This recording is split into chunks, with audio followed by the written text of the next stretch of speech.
Bak anonim Kıtay'daki размере 4×4. Так. Не desem. Почти полный комплектация.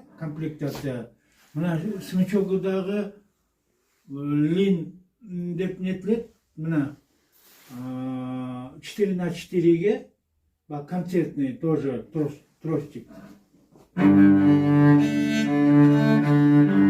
Комплектациясында эмне-эмнелер бар? Айтсаңыздар, чехолу бар экен.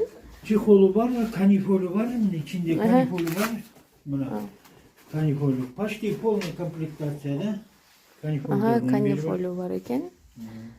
Чехолу, смычогу, баягы бир жери жетишпейт эмес, бардык комплектациясы бар. Ана эми ойноп берсеңиз. Мына.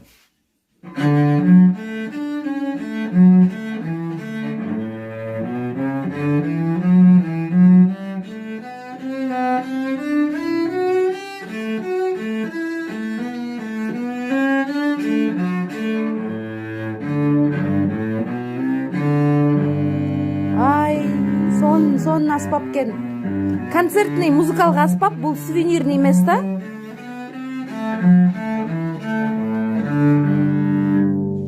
Шундай звучаниясы мына матовый бакы инструмент бакы. Анан звучаниясы абдан жакшы. Анан эмне бул бакы конвейерный эмес, бакы фабричный бакы. Чалдык куйдуп чыгылып неткен. Бул типа частниктер иштейт бакы, мастерлер. Ошолордун жасалган инструменттери Кытайдыкы.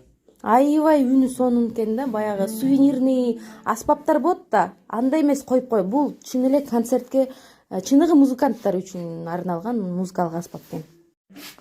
Мына бунусу мындай узарат, размерге карап, адамдын боюна карап туруп, анан кичилеп нетет. Анан мына астында буну бурамасы бар экен, бурап немелерде пол боло турган болсо, анан буну чыгарып мынтип коюп ойнойбуз. Мына жерде шиш бар, ошол менен кадалып нетет.